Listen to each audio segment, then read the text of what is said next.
Hola, mi nombre es Rubén Barón, estudiante de la maestría en gerencia empresarial de la Universidad Fermín Toro. El día de hoy se trae tema lo que es la planeación estratégica. A continuación se va a describir todo lo que es este tema.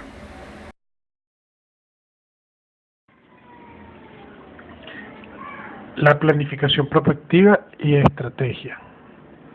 Cuando se habla de planificación, se puede decir que es el proceso metódico diseñado para obtener un objetivo determinado. Cuando hablamos de estrategia, es un conjunto de acciones planificadas anticipadamente, cuyo objetivo es alinear los recursos y potencialidades de meta y objetivo. Cuando hablamos de prospectiva, sistemática mental que en su tramo más importante viene desde el futuro hacia el presente. Primero anticipando la configuración de un futuro deseable, luego reflexionando sobre desde ese futuro imaginado, para finalmente concebir estrategias de acción tendientes a alcanzar un futuro objetivado como deseable. Ventajas de la perspectiva estratégica. Favorece el pensamiento sistémico, como es el trabajo en equipo y creatividad. Sus herramientas se pueden utilizar en cadena o de forma modular. Requiere de la consulta de expertos. Estimula la actividad del prospectivista. Y también existe un flujo de retroalimentación. La perspectiva constituye una forma distinta de pensar sobre el porvenir. No solo intenta concordar, sino que demanda el compromiso con el futuro. Impulsa además la adopción de un rol creativo y dinámico del hombre hacia él. Ahora se va a hablar sobre lo que son los propósitos importantes de las perspectivas. Aquí tenemos que genera visiones alternativas de futuros deseados. Proporciona impulsos para la acción, promueve la información relevante bajo un enfoque de largo alcance, hace explícitos escenarios alternativos de futuros posibles, establece valores y reglas de decisión para alcanzar el mejor futuro posible. Ahora tenemos el cuadro de meteorología prospectiva, donde tenemos una serie de fases, lo cual vamos a tener unas interrogantes y vamos a tener los resultados de esas interrogantes.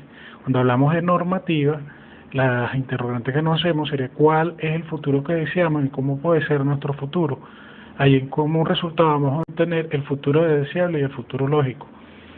Cuando hablamos de visionar, la interrogante sería cómo es el presente, cuáles son sus propiedades relevantes e interacción. La respuesta que vamos a tener es el modelo de la realidad. Cuando hablamos de confrontación, la interrogante sería ¿qué distancia existe entre el futurable y la realidad? El resultado que vamos a obtener sería la convergencia ideal-realidad, marco general de desarrollo. Y por último tenemos determinación y estrategia de factibilidad. La interrogante sería cómo ir construyendo el futuro y cuáles son las vías para acercarse al futurable. La respuesta que tenemos serían estrategias futuras generadoras y adaptadas de aproximación. Una de las herramientas de la planeación estratégica es el método MASTOR, que es la matriz de alianzas y conflictos, tácticas, objetivos y recomendaciones.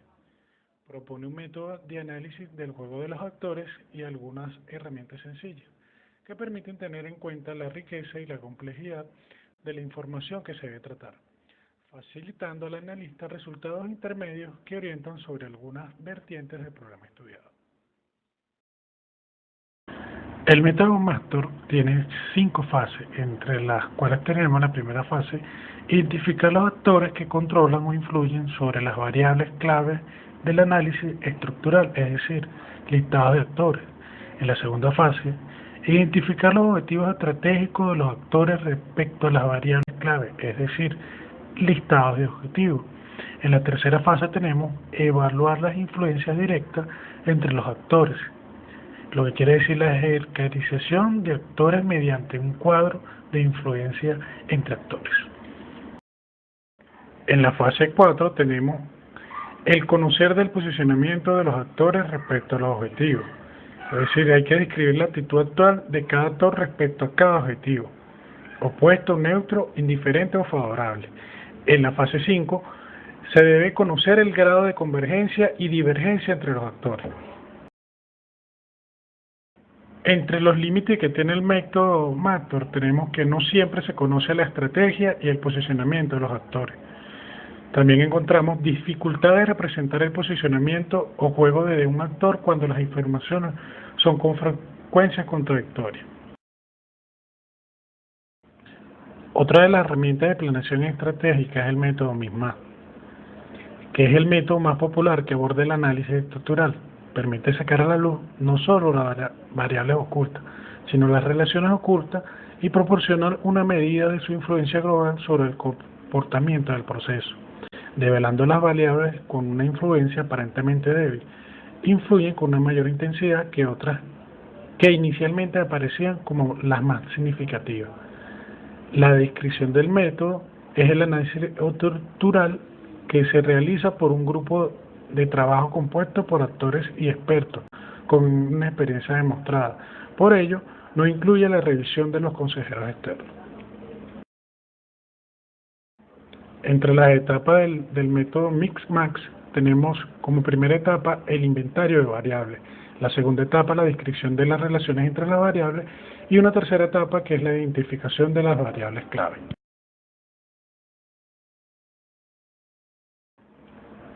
En el inventario de variables se debe tomar en cuenta enumerar el conjunto de variables, tanto internas como externas, que caracterizan el sistema estudiado y su entorno. El inventario se realiza por medio de talleres de equipo, institucionales y consulta de expertos. Se debe tomar en cuenta que conviene ser lo más exhaustivo posible, hacer un esfuerzo para agrupar o separar o eliminar variables. Agrupar variables por su sistema, como por ejemplo en lo político, institucional, ambiente, mercados mundiales, etc. En la descripción de las variables se debe utilizar matrices de interacción, lenguaje de unidad o de influencia directa, como es el lenguaje Gödel, o matrices de impacto cruzado, el lenguaje genérico. Se describen las relaciones entre todas las variables listadas previamente.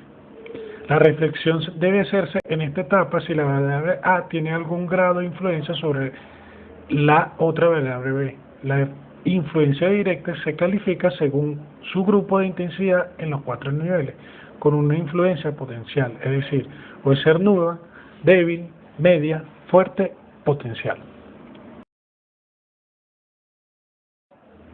En la identificación de las variables, el método MISMA, utilizando las propiedades de las matrices booleanas, permite rastrear no solo las influencias y dependencias directas, sino las influencias y dependencias indirectas. La matriz de influencia directa se le debe sucesivamente a las potencias, es decir, 1, 2, n, hasta que el sistema eventualmente se estabilice. No siempre esto ocurre, llevando a la obtención de la matriz de influencia indirecta.